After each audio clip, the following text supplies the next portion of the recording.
छत्तीसगढ़ में कोरोना के total case 7,500, corona से कुल मौत 43, एक्टिव केस 2500, हॉटस्पॉट रायपुर और दुर्ग। रायपुर में 2,179 केस।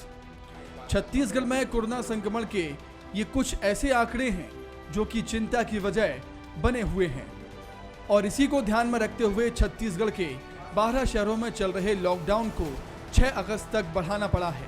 इस संबंध में सोमवार को मुख्यमंत्री भूपेश बघेल ने मंत्रियों के साथ समीक्षा बैठक की और लॉकडाउन को बढ़ाने का फैसला लिया। बलौदाबाजार, बेमेतरा, रायपुर, अंबिकापुर, मुंगेली, दंतेवाड़ा, दुर्ग, राजनांदगांव, बिलासपुर, बस्तर, बीजापुर, बालोद में लॉकडाउन 6 अगस्त तक रहेगा। जिस तरीके से संक्रमित मरीजों की संख्या आवक बढ़ते जा रही है और ठीक होकर के जाने वाले पेशेंट की संख्या कम होते जा रही है, तो सबने महसूस किया कि लॉकडाउन की अवधि बढ़ना ही चाहिए। अब इसको लगातार लगभग 15 दिन का मतलब 6 तारीख तक करने के संबंध में निर्णय लिया गया और जिलाध्यक्षों को निर्देश दिया गया कि जहाँ जहाँ इस प्रकार से प्रकरण बढ़ रहे हैं वहाँ तत्काल इस प्रकार के रोकथाम की कार्यवाही करें। नंबर 1। उधर सरकार के इस फैसले को बीजेपी देर से उठाया गया कदम बता रही है। बीजेपी ने सरकार के इंतजाम पर सवाल उठाए हैं, सरकार पर राजनीति में मस्त रहने का आरोप लगाया। बहुत बुरी स्थिति रायपुर की है और सरकार को जिस गंभीरता से काम करना चाहिए उतनी गंभीरता से काम नहीं कर रही है। लॉकडाउन कोई इसका सल्यूशन नहीं है। इसके लिए अस्पतालों में बेड की व्यवस्था, प्राइवेट अस्पतालों को अलाउ करना, सैंपलिंग को बहुत ज़्यादा बढ़ाना, प्राइवेट डॉक्टरों को, नर्सेस को, इनको हायर करना और उनके लिए सुविधा देना, ये संक्रमण भी कहीं ना कहीं बढ़ रहा है, तो उसका सबसे बड़ा कारण सरकार की लापरवाही है। जैसे जैसे कोरोना संक्रमण के मामले बढ़ते जा रहे हैं, वैसे वैसे संसाधनों की कमी और मरीजों की शिकायतें भी बढ़ती ही जा रही हैं। ऐसे में सरकार लॉकडाउन के कड़ाई से पालन पर जोर दे रही है। वहीं विपक्ष सरकार की खामियों को लेकर आक्रामक है। मरीजों की चिंता के बीच सियासत भी तेज है। मोहन तिवारी, बंसल न्यूज, रायपुर।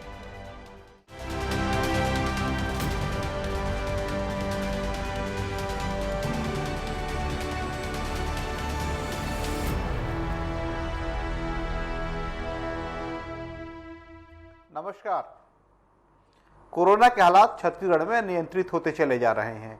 राज्य सरकार ने पहले 8 दिनों का लॉकडाउन लगाया, उसके बाद आज कैबिनेट की बैठक हुई। कैबिनेट की बैठक के बाद ये तय हुआ कि कांग्रेस की कोऑर्डिनेशन कमेटी की बैठक बुला ली जाए और कांग्रेस के कोऑर्डिनेशन कमेटी के मेंबरों को भी वहां बुलाया गया।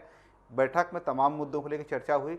लगभग 3.5 घंटे की बैठक के दौरान तमाम कलेक्टरों से भी बातचीत हुई और इसके बाद ये तय किया गया कि 6 अगस्त तक जिन शहरों में लॉकडाउन है उसको 6 अगस्त तक बढ़ा दिया जाए। यानी इस बीच में पड़ने वाले बकरीद और राखी के दौरान भी लॉकडाउन होगा और लोग घरों से नहीं निकल पाएंगे, ये स्थिति बनेगी। साथ में जो हालात बन रहे हैं उस पर नियंत्रण करने के लिए इसको एकमात्र उपाय माना गया है। इस मुद्दे पर आज हमारे साथ चर्चा करने के लिए कांग्रेस के अजय साहू जी, भारतीय जनता पार्टी से किशोर राय जी हमारे साथ शामिल हो रहे हैं। आप दोनों का स्वागत। सबसे पहले मैं अजय साहू जी से चर्चा करना चाहूँगा। साहू जी, ये जो स्थिति बनी, पहले ये कहा जा रहा था कि केंद्र सरकार किस्तों में लॉकडाउन को बढ़ा रही है, ये आरोप कांग्रेस लगातार लगाती थी। अब वही स्थिति राज्य सरकार की बनी है। पहले 1 सप्ताह का लॉकडाउन किया गया, उसको बढ़ा करके 15 दिन किया गया है। तो ये इकट्ठे सरकार क्या असेसमेंट करने में विफल रही है? देखिए धर्मेंद्र जी, लॉकडाउन इसलिए बढ़ाया गया है क्योंकि जो संख्या है मरीजों की वो लगातार बढ़ रही है। हम पहले दिन से कह रहे हैं और इस विषय में आपका चैनल में कई बार डिबेट में हम शामिल हुए हैं और इस बात पर चर्चा हुई है कि खतरा अभी टला नहीं है, लेकिन जिस तरीके से बार बार लापरवाही देखने को आ रही है, लोगों में जागरूकता की कमी है। निश्चित तौर पर इस कारण से जो संख्या है मरीजों की वो बढ़ रही है। तो उसको जो चेन है उसको रोकने के लिए, संक्रमण की जो चेन है उसको तोड़ने के लिए ये लॉकडाउन बहुत जरूरी है। और सरकार ने जब लॉकडाउन 1 जब लगाया था, इससे पहले का जो 8 दिन का जो अभी चल रहा है उसमें 3 दिन पहले हमने बता दिया था कि 3 दिन बाद से लॉकडाउन इतने दिन का लगेगा। उस दौरान सुबेरे 10 बजे तक खाने पीने की वस्तुएं उपलब्ध रहेंगी, सारी चीजों को स्पष्ट कर दिया था। लेकिन देश में जो लॉकडाउन लगा था आप भी देख रहे थे, इस तरीके की कोई परिस्थितियां नहीं थी। और जिन राज्यों में जो संक्रमण के जो मरीज बढ़ रहे हैं उसका कारण यह है कि वो लोग ट्रैवल करके कैसे जब अपने अपने घरों में पहुंचते हैं तो वो दूसरे जगह से कुरियर बनकर कोरोना संक्रमण जो फैला है। आपको ये क्यों लग रहा है कि छत्तीसगढ़ सरकार जो लॉकडाउन लगा रही है वो सारी चीजों में अव्यवस्था है, सरकार गंभीर नहीं है, सरकार की लापरवाही है? आपको क्यों लगता है कि सरकार इसको नियंत्रित कर पाने में नाकाम साबित हो रही है? मैं 2-3 उदाहरणों से इस बात को आपको बताना चाहूँगा कि अभी जैसे साहू जी ने कहा कि लोगों में जागरूकता की कमी के कारण संक्रमण फैल रहा है। मैं ऐसा मानता हूँ कि सरकार की घोर लापरवाही के कारण ये संक्रमण तेज़ी के साथ फैल रहा है। और यदि हम देखें तो जब पहली बार इस देश के अंदर, इस प्रदेश के अंदर लॉकडाउन 22 मार्च को यशस्वी प्रधानमंत्री जी के आह्वान पर लागू हुआ और उस समय जो स्थितियाँ नियंत्रण में थी, सब कुछ अच्छा था, तब तत्काल इस सरकार ने 2 या 3 दिनों के भीतर ही सारे अखबारों में अपने 13 मंत्रियों की बड़ी बड़ी फ़ोटो छपा के कोरोना योद्धा का नाम देकर इसका श्रेय लूटने का प्रयास किया। और आज जब स्थिति भयावह हो रही है, चारों तरफ लोग पैनिक हो रहे हैं और इस तरह की चीज़ें बढ़ रही है, तो अब इसके लिए जनता जागरूक नहीं है ये कहा जाना उचित नहीं होगा। क्योंकि जिस तरीके से सरकार कोविड के लड़ाई में, यदि सरकार के मंत्री, मरवाही उपचुनाव की मैं बात कहूँ, अभी वो चुनाव की तिथि भी तय नहीं हुई, लेकिन हम देखें तो वहाँ पे कांग्रेस के प्रदेश अध्यक्ष से लेके अनेकों मंत्रियों के निरंतर दौरे और प्रवास हुए।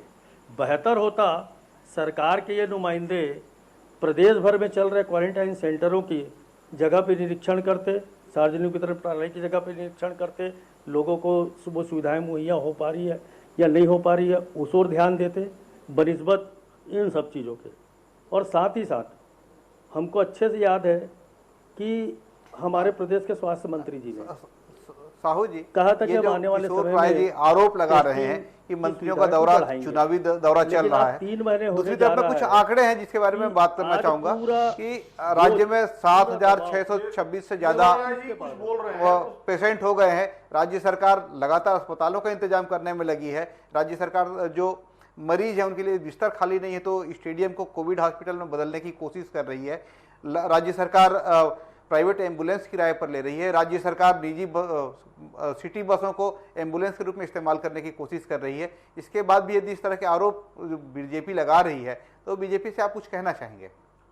देखिए धर्मेंद्र जी, सबसे बड़ी बात जो बात इन्होंने कही किशोर राय जी ने कि सरकार ने अखबार में विज्ञापन छपवा लिया, क्या वो अखबार सरकार चलाती है? ये भारतीय जनता पार्टी का चरित्र है, किसी भी चीज को किस तरीके से प्रस्तुत करना है।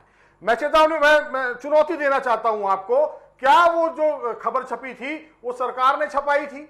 अगर आपके पास कोई प्रमाण है तो इस तरीके की बात करिए। वो खबर, वो जो अखबार था उसने वो खबर चलाई थी, वो उसका स्वामित्व का अधिकार है, उसके ऊपर आप इस तरीके से आरोप लगा रहे हैं और सरकार को कटघरे में खड़ा करने का जो प्रयास कर रहे हैं बहुत ही निंदनीय है। और मैं कहना चाहूंगा, अभी माननीय बृजमोहन जी कह रहे थे कि प्राइवेट डॉक्टरों को ले आइए, उनसे बात करिए, तो माननीय बृजमोहन जी, डॉक्टर रमन सिंह भी डॉक्टर हैं, इतने दिनों में कहां पर जाकर के अपनी सेवाएं दी हैं। उनके दामाद भी डॉक्टर हैं, उनके समधी भी डॉक्टर हैं, पूरे समय छत्तीसगढ़ सरकार से पैसा लिया है। और आज जब छत्तीसगढ़ संकट के दौर में है, डॉक्टर रमन सिंह कहते हैं मैं छत्तीसगढ़ महतारी का सेवक हूं, लेकिन अपने पैसे के साथ ईमानदारी से न्याय तो करिए डॉक्टर रमन सिंह जी। अपने परिवार के लोगों को बोलिए, उनकी बिटिया भी डॉक्टर हैं, ये लोग तो कहीं नहीं दिखे। और बृजमोहन जी किस मुंह से कह रहे हैं? सरकार आज जो सरकार ने जो कदम उठाए हैं वही कारण है कि आज हम दूसरे प्रदेशों से संक्रमण को रोक पाने में ये जो आरोप लगा रहे हैं कि भारतीय जनता पार्टी सहयोग नहीं कर रही है,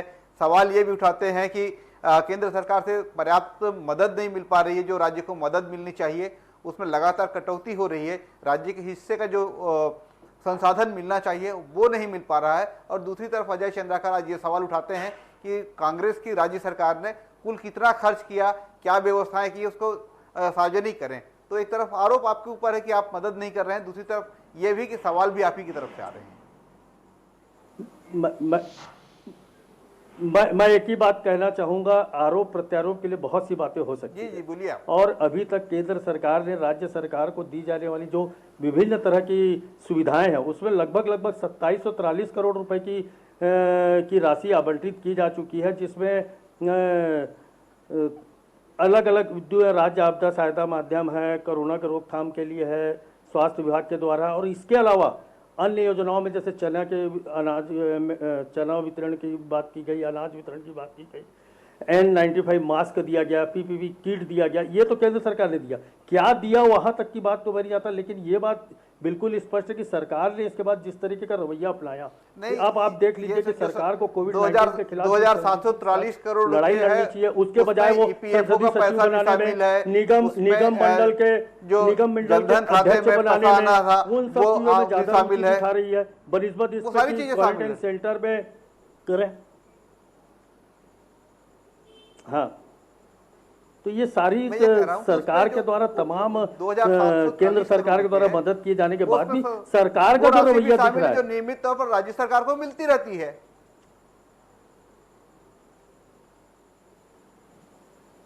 नहीं, आपको हम इसके लिए बता दूं कि कोविड के लिए 15वें वित्त आयोग के माध्यम से जो कोरोना के प्रथम किस्त 1574 रुपए राशि दी गई शामिल है। और तो और एक बात और मैं कहना चाहूंगा कि स्वास्थ्य सुविधाओं के प्रति कितनी सजग है सरकार कि केंद्र सरकार की जो आयुष्मान भारत की जो योजना है वो अभी पूरी तरीके से राज्य में लागू नहीं कर पाए। इन्होंने कहा था कि हम टेस्टिंग को दुगना कर देंगे, 3 महीनों में ये बताएं कि कहाँ पे टेस्टिंग दुगनी हुई। आज तो धन्यवाद देता हूँ मैं देश के यशस्वी नेता रहे अटल बिहारी वाजपेयी जी को और सुषमा स्वराज जी को, जिन्होंने एम्स की स्थापना यहाँ पे कराई। आज अकेला एम्स है जो सारी टेस्टिंग और इसी चीज़ों को कर रहा है। ये टेस्टिंग सेंटर तो बढ़ा नहीं पाए, चिकित्सीय सुविधाएं बढ़ाने का काम राज्य सरकार का है, उसमें पूरी तरीके से विफल रहे। इनका ध्यान पूरी तरीके से संसदीय सचिव बनाने में, निगम बोर्ड के मंडलों के गठन करने में और इस तरह की गतिविधियों में लगकर कोरोना कोविड-19 के बारे में केवल बयानबाजी ही करते चला, जिसके कारण आज तभी भारतीय जनता पार्टी आरोप लगाती है कि मुख्यमंत्री अपना हमारी पार्टी टीम का विस्तार नहीं कर पा रहे हैं। लोगों ने मुख्यमंत्री पर यह भी आरोप लगता है कि उनके अंदर कि सरकार आज अपनी जिम्मेदारी से भी हट रही है। तमाम आरोप आप लगाते हैं। सरकार अपनी जिम्मेदारी से भी हट रही है। ये जो आरोप लगा रहे हैं कि राज्य सरकार ऊपर पूरी जवाबदारी देकर अपनी जिम्मेदारी से बचना चाहती है। देखिए, सरकार अपनी जिम्मेदारी से अगर सरकार यदि अपनी जिम्मेदारी से पीछे हटती, मेरा समय है, कृपया मेरा समय है किशोर राय जी, मैं थोड़ा सा कहना चाहूंगा।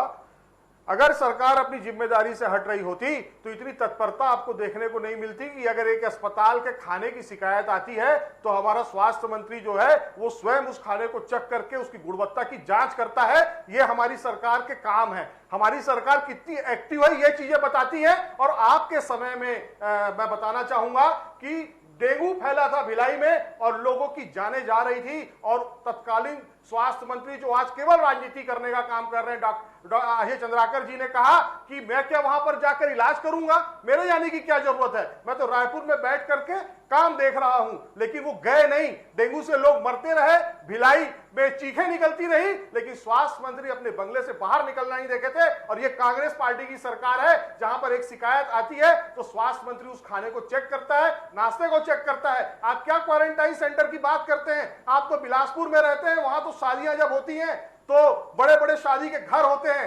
गांव में मैं बताना चाहूंगा किशोर राय जी कि जब कितना भी बड़ा किसान हो, कितना भी बड़ा गौटिया हो, जब उसकी बेटी को ब्याहने के लिए बारात आती है तो जनवासा उसी स्कूल में और पंचायत भवन को बनाया जाता है जहां हमने क्वारंटाइन सेंटर बनाया था। इक्का दुक्का घटना हो सकती है, लेकिन इतने बड़े उसमें केवल राजनीति करने का काम आप कि ये जो लॉकडाउन बढ़ाया गया है, 6 अगस्त तक लॉकडाउन बढ़ा दिया गया। इस बीच में बकरीद का त्यौहार भी पड़े, राखी का भी त्यौहार पड़ेगा।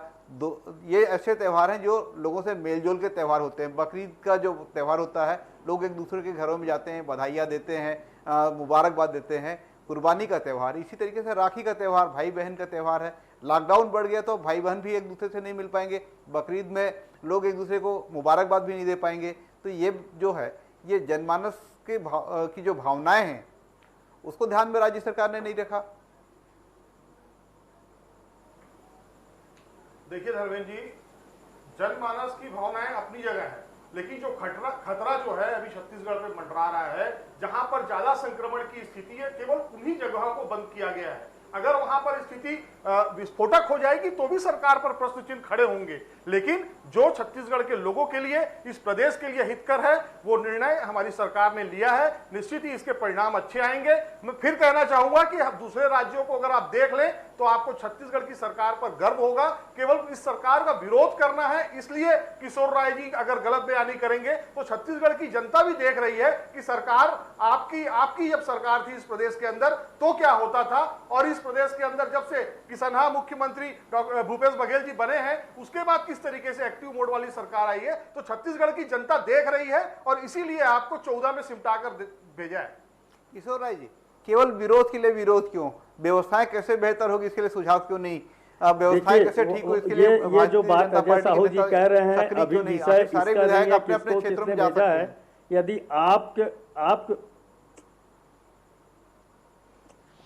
मेरा वही कहना है कि जो भी एक कार्य योजना बननी चाहिए, क्योंकि ये वो दौर है कि जिसमें हम सबको मिलजुल कर इस कोविड-19 के खिलाफ जंग को जीतना है और करना है। लेकिन राज्य की जो सरकार है उसका ये प्राथमिक कर्तव्य होता है कि वह एक बेहतर कार्य योजना के साथ तैयार करके और सारे लोगों को उसमें शामिल करके और उन सब चीज़ों को लगाए। जैसे मैंने आपको कहा कि जैसे मरवाही के लिए 6 मंत्री वहाँ जा सकते हैं, प्रदेश अध्यक्ष जा सकता है, कर सकता है। इनके कितने मंत्री कितने क्वारंटाइन सेंटरों में घूम रहे हैं, इनके कितने लोग जो उन स्थानों को देख रहे हैं जो प्रॉपर रूप से देखना। एक अच्छी कार्य योजना तैयार करना चाहिए। केवल लॉकडाउन लगा देना ही कोई इसका उपाय थोड़ी है। लॉकडाउन के बाद जो रोजमर्रा के कमाने खाने वाले लोग हैं उनके लिए क्या कार्य योजना सरकार ने तैयार की है। और आज जब सरकार का बयान होता है कि हमने कलेक्टर को निर्देशित कर दिया, कलेक्टर अपने स्तर पर देखेंगे कि ये जिम्मेदारी से हटने का काम कर रही है तो ये जो सरकार के नुमाइंदे हैं, सरकार के नुमाइंदे तो जा ही सकते हैं। ये जितने अभी जो मेरा ये सुझाव है कि जितने अभी संसदीय सचिव बनाए गए हैं, निगम बोर्ड मंडल के अध्यक्ष बनाए गए हैं, और ये इन सारे लोगों को भेजा जाना चाहिए उन क्वारंटाइन सेंटरों में, देखना चाहिए क्या स्थिति है। क्योंकि आए दिन अखबारों में छपता है कि जो क्वारंटाइन सेंटर है उनकी हालत बेहद खराब है। आज आप लॉकडाउन का विरोध कर रहे हैं, दूषित पानी पीने को रहते हैं लोग, क्वारंटाइन सेंटर छोड़ के भागते हैं। तब आप कह रहे थे कि लॉकडाउन चीजों की ओर सरकार को संजीदगी से ध्यान देना चाहिए और अपने प्रतिनिधियों को वहां पर रखना चाहिए जो इस बात की प्रॉपर मॉनिटरिंग करें। और कोविड-19 की जो सुविधाएं चाहे वो राज्य सरकार दे रही हो या केंद्र सरकार की तरफ से जो मिल रही है उसको करें। हम कभी भी विरोध के लिए नहीं, हमारा तो सुझाव है कि जितने भी आपने अभी संसदीय सचिव बनाए, निगम बोर्ड मंडल के अध्यक्ष बनाए और सारे लोग बनाए, इन सब लोगों को भी आप विभिन्न क्वारंटाइन सेंटरों में भेजो, जाके देखें और जनता को जो मिल रहा है उसका लाभ मिल सके। किशोर राय जी, आपको मेरी आवाज मिल रही है? किशोर राय जी, आपको मेरी आवाज मिल रही है? मैं एक ही चीज पूछता हूँ अजय जी, आप ये बताइए आपने इन 3 माह में कौन सा क्वारंटाइन सेंटर, कौन सा एक कोविड हॉस्पिटल तैयार किया एम्स के अलावा? सरकार ने लॉकडाउन लगाया था, मुझको ये बताइए आपने टेस्टिंग के लिए कितने जिलों में तैयारी की है? आज आप उसका विरोध कर रहे हैं, ये दोहरी राजनीति क्यों? टेस्टिंग की सुविधा बढ़ा पाए ना, आप एक भी कोविड के इलाज के लिए हॉस्पिटल तैयार कर पाए और आप बोलते हैं कि हम आरोप लगा रहे हैं, विरोध कर रहे हैं। जब राज्य सरकार जो उपाय कर रही है उसका आप विरोध कर रहे हैं। आज क्या टेस्टिंग की स्थिति है? किशोर राय जी, आप तक मेरी आवाज पहुंच रही है? किसी सरकार का और उसका विरोध लगातार पूछ रहा हूं कि जी मैं लगातार आपसे यही सवाल कर रहा हूं कि जब केंद्र सरकार ने लॉकडाउन लगाया था तब आप लोगों ने ये कहा कि यही एकमात्र उपाय है, ये करना जरूरी है, इसी से कोरोना का चैन टूटेगा। वही सवाल वही व्यवस्था राज्य सरकार कर रही है, राज्य सरकार भी वही स्टेप ले रही है। जिस तरीके से संक्रमण के मामले बढ़े हैं उसको देखते हुए राज्य सरकार ने कॉन्टैक्ट चेन तोड़ने की कोशिश की है और उसके बाद लॉकडाउन लगाए तो आप विरोध कर रहे हैं। हम लॉकडाउन का विरोध नहीं कर रहे हैं। लॉकडाउन लगाने के बाद जिस तरीके की जिम्मेवारी राज्य सरकार को उठानी चाहिए वो ना उठाकर जिला कलेक्टरों के ऊपर थोप रहे। जिला कलेक्टरों की अपनी एक सीमाएं होती है, राज्य सरकार जब चाहे जब वैसे निर्णय ले सकती है। और लॉकडाउन के बाद एक बेहतर कार्य योजना तैयार की जानी चाहिए कि आखिर हमको हर वर्ग का ध्यान करना पड़ेगा। जो रोजमर्रा का कमाने वाला व्यक्ति है उसकी सुविधाओं को आपके आरोपों का जवाब ले लेता हूँ, वक्त कम है। हमारा व्यवस्था को लेकर अजय साहू जी, ये जो आरोप लगा रहे हैं बहुत संक्षिप्त में आपका जवाब देखिए, चाहूंगा। कलेक्टरों को अधिकार इसलिए दिए गए हैं कि जिलों में जो स्थितियां हैं उसको देख करके स्वयं निर्णय ले। माननीय मुख्यमंत्री जी यहां पर रायपुर में बैठ करके लगातार मॉनिटरिंग कर रहे हैं। रोज की क्या स्थितियां हैं प्रत्येक जिले के बारे में मॉनिटरिंग की जा रही है। हमारे रोड मैप के हिसाब से हम चल रहे हैं। अगर आप मध्य प्रदेश में जाकर देख लीजिए क्या स्थिति है और छत्तीसगढ़ की क्या स्थिति अजय है। साहू बता रहे हैं कि राज्य सरकार के पास अपना एक रोड मैप है। मुख्यमंत्री भूपेश बघेल दिन ब दिन रोज इसकी समीक्षा कर रहे हैं, तमाम जिलों से जानकारी ले रहे हैं। इस बीच में जो नई व्यवस्थाएं विकसित की जा सकती है उस पर लगातार काम हो रहा है। खासतौर पर जो अस्पतालों में बिस्तर की संख्या बढ़ाने को लेकर के जो काम हो सकता है वो किया जा रहा है। निजी अस्पतालों की तरफ सरकार का ध्यान है। जो बड़े स्टेडियम खाली पड़े हुए हैं वहाँ सरकार नए हॉस्पिटल के रूप में उसको बनाने में लगी हुई है।